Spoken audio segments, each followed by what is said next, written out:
Welcome back.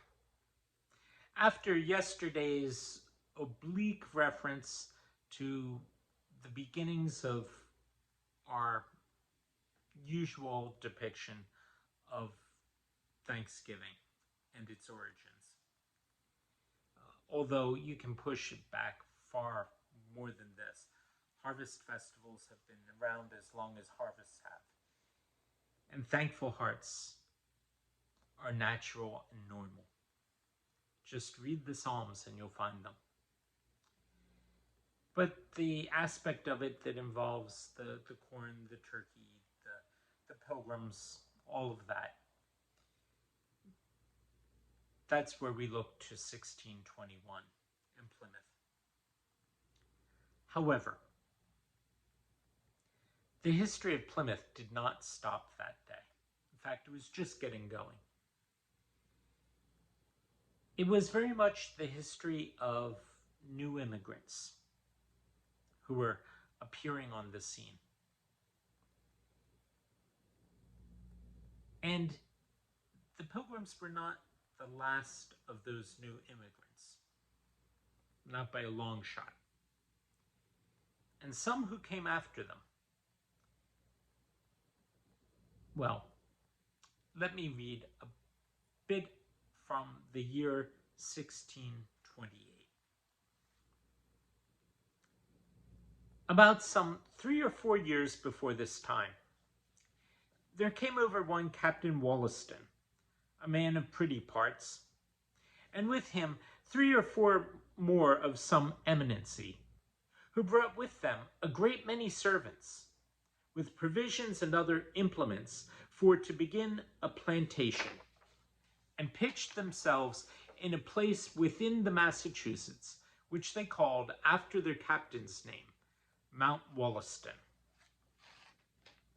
Now, when they brought servants, here he's talking about indentured servants, people who would work for a given period of time, often 7 years or 10 years, in return for their passage.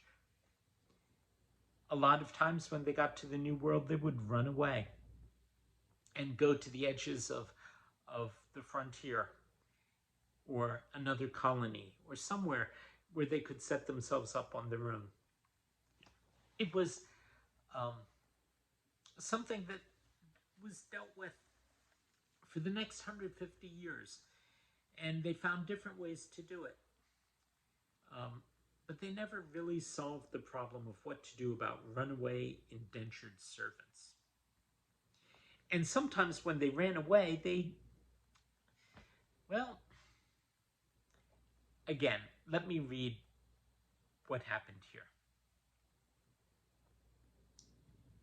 Amongst whom, the people at Mount Wollaston, was one Mr. Morton, who it should seem had some small adventure of his own or other means amongst them, but had little respect amongst them, and was slighted by the meanest servants.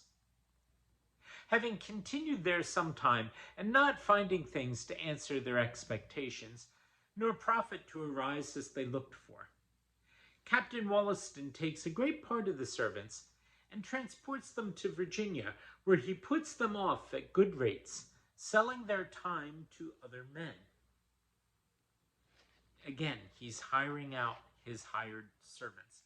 They are indentured. They're basically slave labor for a period of time.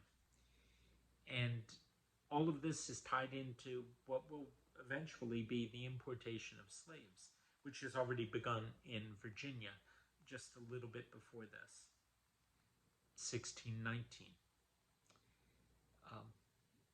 But is happening in another kind of a way, far to the north. Let me continue. These people have gone down to Virginia at this point,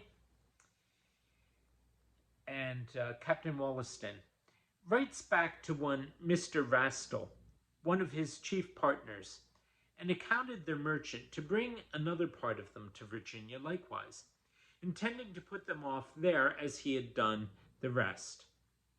and he, with the consent of the said Rastal, appointed one Fitcher to be his lieutenant, and governed the remains of the plantation till he or Rastal returned to take further order thereabout. But this Morton above said, having more craft than honesty, who had been a kind of pettifogger or Furnifels of Furnifels Inn. Now, pettifogger is a term we use for an untrustworthy lawyer. Furnifels Inn would probably have been one of the inns of law, as they were referred to in London, law firms. And so here's the word pettifogger, which sounds so ancient, and it turns out it is.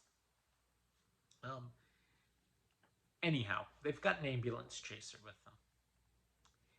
And in the other's absence, he has been watching an opportunity, commons being but hearts amongst them, and got some strong drink and other junkets, and made them a feast.